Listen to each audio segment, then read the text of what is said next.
Hello, and welcome to a video on quadratic inequalities brought to you by the Answer series.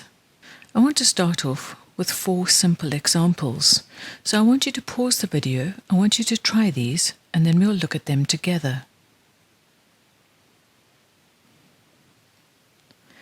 In the first example, I'm going to divide both sides by 4, and I get that x is greater than 2.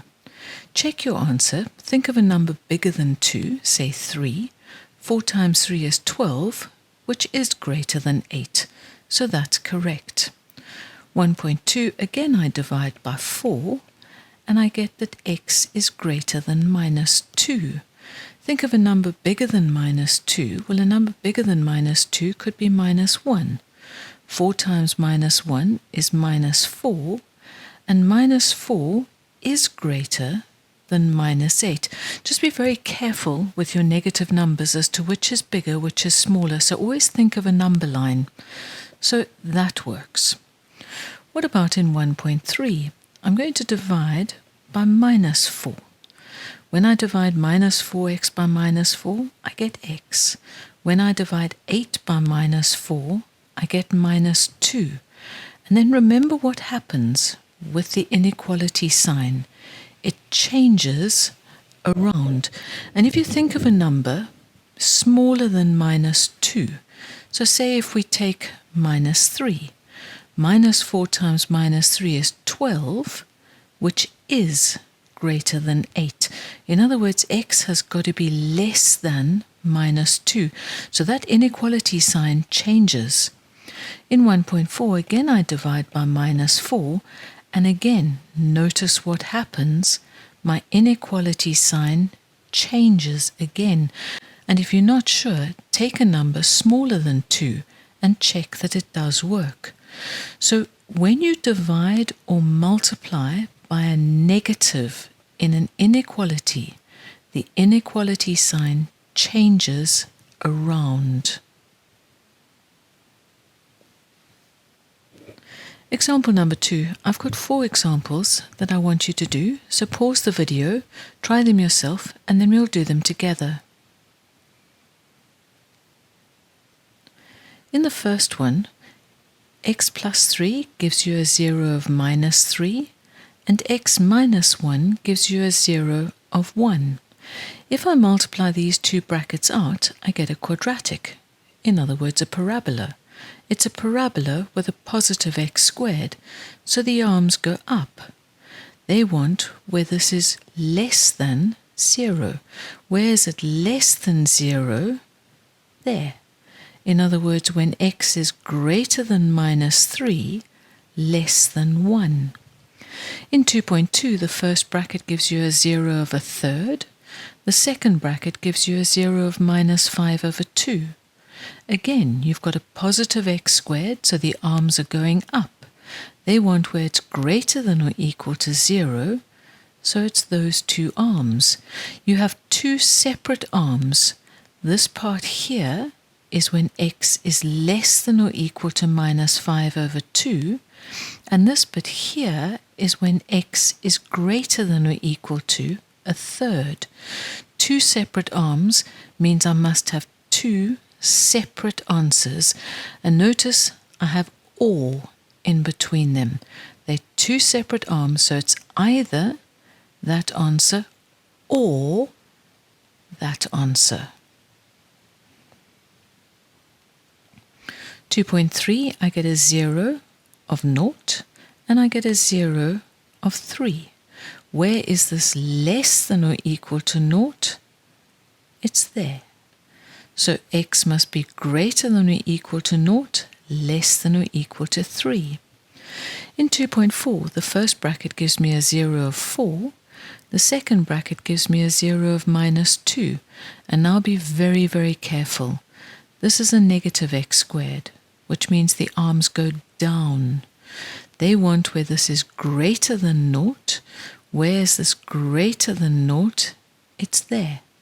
In other words, when x is greater than minus 2, less than 4.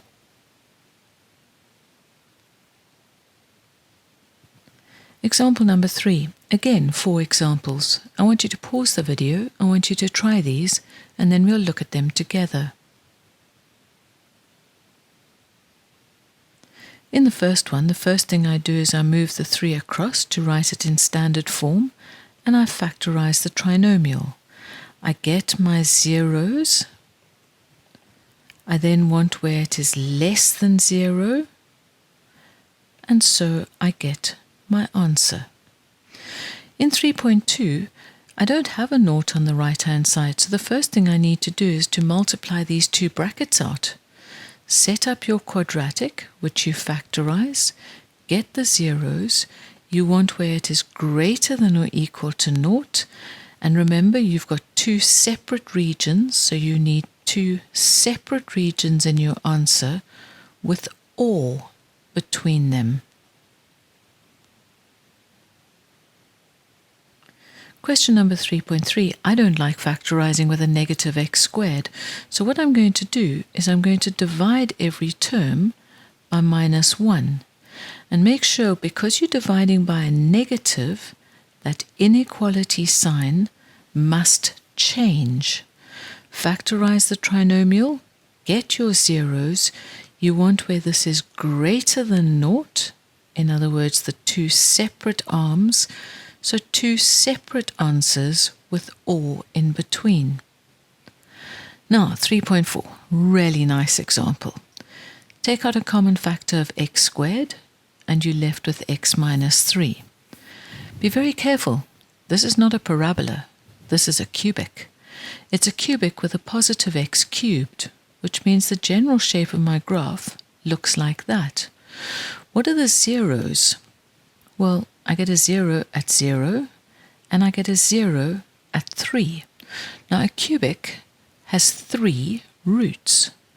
Because this is an x squared, that is giving me 2 roots of 0. So from this I get a 0 and another 0 because of the x squared, and a 3. So if I have 2 roots that are 0, that tells me that 0 has to be a turning point. So my cubic looks like this, where 0 is an x-intercept, but it is also a turning point, and then I get another x-intercept at 3. Where is this greater than or equal to 0? Well, certainly that part, but it's also that bit there. In other words, when x is equal to naught, or when x is greater than or equal to 3.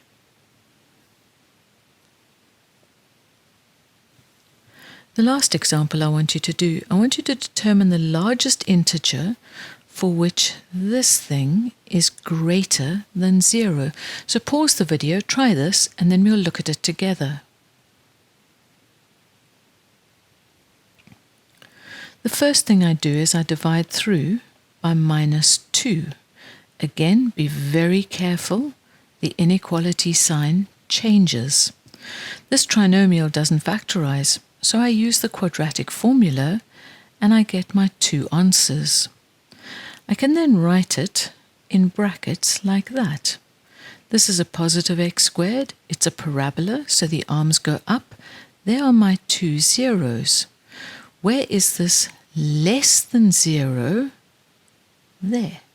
In other words, x is greater than 0,90, less than 11,10. The question said to you, determine the largest integer. Well, x has got to be less than 11,10. So what is the biggest integer smaller than 11,10 is 11. And there is my answer. Check out the video description below for practice questions from our study guides. If you found this video useful, give it a like and subscribe to our channel so you don't miss any new episodes. Follow us on Instagram or Facebook to stay on top of the latest TAS news and launches.